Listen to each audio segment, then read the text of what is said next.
Attal est allé trop vite, je trouve. Ah, c'est une catastrophe, la campagne d'Attal. En fait, c'est fou parce que le bloc macroniste, leurs deux candidats pour le moment, ça a l'air d'être soit Édouard Philippe, soit Gabriel Attal, soit les deux simultanément, ce qui serait encore plus drôle. Mais les deux sont déjà finito. Attal est finito parce qu'on l'a vu au pouvoir, en fait. Il a été Premier ministre entre janvier et septembre 2024. 7 mois et 27 jours. Après Borne et avant Barnier, c'était Attal. Et il a été ministre de l'Éducation entre le 20 juillet 2023 et le 11 janvier 2024. Il a été ministre chargé des comptes publics avant ça, secrétaire d'État au Premier ministre avant ça. C'est un macroniste de la première heure, porte-parole LREM entre janvier et octobre 2018. C'est un full macroniste, il est complètement cramé, les gens l'ont vu au pouvoir, ils ont vu ce que ça donne à un gouvernement Attal parce que littéralement il a été Premier ministre en fait. On sait tous ce que c'est ce mec-là. C'est impossible de recréer un effet Macron 2017 en lui créant une sorte d'image médiatique, comme si c'était un personnage sorti de nulle part, comme s'il avait une aura, genre de lui, tu sais, de faire tout le récit de c'est un philosophe, c'est un intellectuel, il est progressiste, blablabla, il veut légaliser le cannabis, il veut qu'il y ait zéro SDF dans les rues au bout d'un an de son premier mandat. C'est le mec qui était ministre de l'Éducation, qui a lutté contre les abayas, qui a essayé d'interdire les robes longues aux filles considérées musulmanes par l'institution. Il a soutenu toutes les pires lois macronistes, la réforme des retraites, la loi immigration, la loi RSA travail forcé, les destructions de l'assurance chômage, le marchepied au RN, enfin bref, c'est un immense droitardé. Et c'est cramé. Et en fait, Édouard Philippe, c'est exactement pareil. Voire, il a une image encore plus de droite qu'Attal.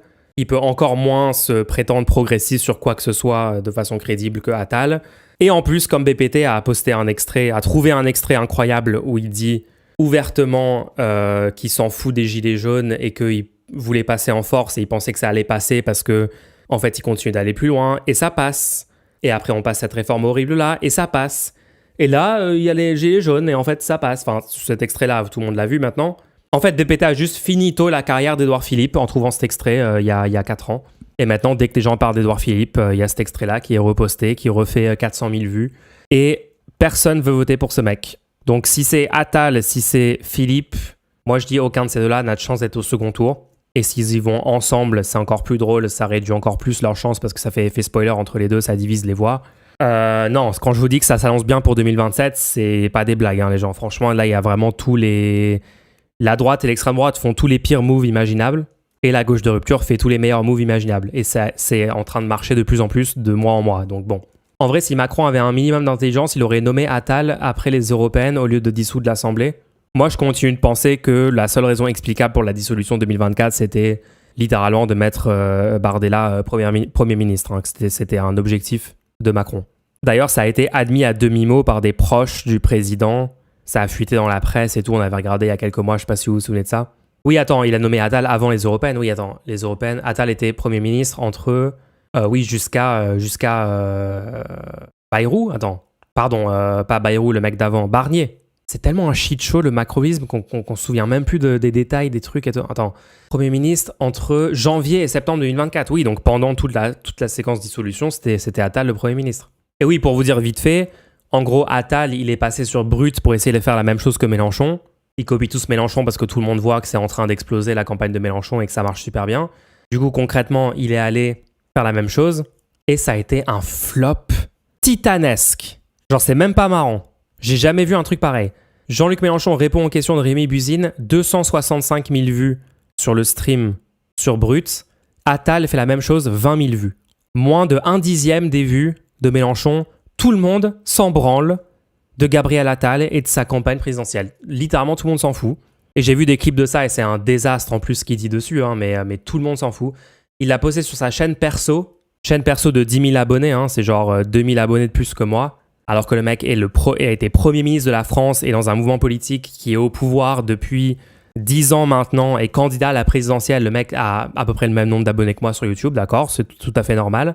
Moi, je ne suis pas passé sur une seule chaîne de télé mainstream de toute ma vie et je passerai probablement jamais.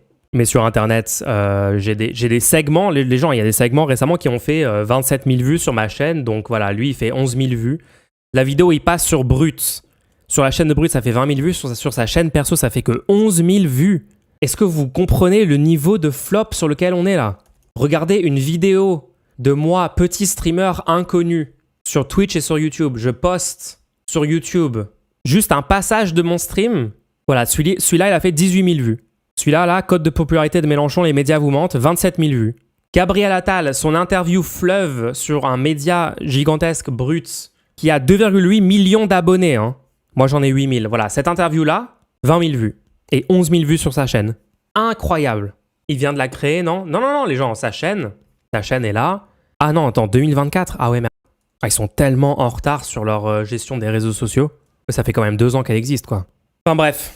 Il a été Premier ministre de la France, les gens. Qu'est-ce que vous me racontez? Il est censé être plus connu dans le pays, il est censé être plus suivi politiquement dans le pays, vu sa carrière politique, que une personne comme moi. Et normalement, il y a plus de gens sur Internet qui vont voir ce qu'il dit, quoi. Bah non, c'est une dinguerie.